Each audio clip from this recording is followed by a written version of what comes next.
Let's see the question. The question is limit n tends to infinity 1 minus n square upon sigma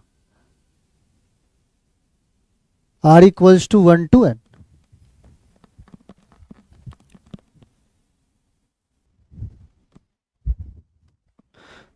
Let's see the question. The question is limit n tends to infinity 1 minus n square upon sigma r equals to 1 to n sigma r is equal to, इसकी value हमें बताना है. तो this is again an infinite limit.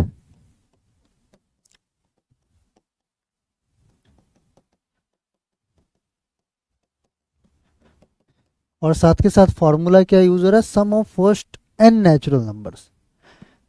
Sigma r equals to 1 to n r is equal to होता क्या है 1 plus 2 plus 3 till n तक की वैल्यू. This is sum of first and natural numbers. ये एरिथमेटिक प्रोग्रेशंस में पढ़ते हैं. That is n into n plus 1 divided by 2. ठीक है. So now coming to the solution part. So this value is equal to limit n tends to infinity, limit n tends to infinity 1 minus N square upon sigma, ये value. ठीक है. Sigma r equals to 1 to n, इसकी वैल्यू क्या होगा n into n plus 1 by 2, n into n plus 1 divided by 2. Now since n tends to infinity तो maximum n square we can take it common.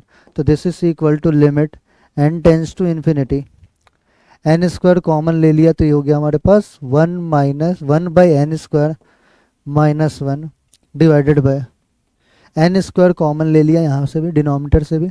तो बचा क्या हमारे पास 1 बाई 2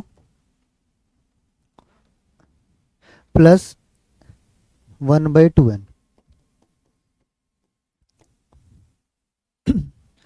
n स्क्वायर कॉमन ले लिया तो यहाँ पे बचा 1 बाई 2 प्लस 1 बाई 2n. ठीक है. ताकि n स्क्वायर बाई 2 हो गया n बाई 2. ठीक है. n square and n square will get cancelled. अब इसके बाद क्या, limit n tends to infinity है. n इन्फिनिटी को टेंड कर रहा है तो 1 by N square will be tending to 0 and 1 by 2n will also be tending to 0. तब हमारे पास वैल्यू क्या है -1 divided by 1 by 2. So the entire value is simplified to -1 by 1 by 2. तो ये वैल्यू पूरा हो गया हमारे पास -1 divided by 1 by 2. This is equal to -2 which is equal to -2 which is matching with option number A. Hence option A is correct for the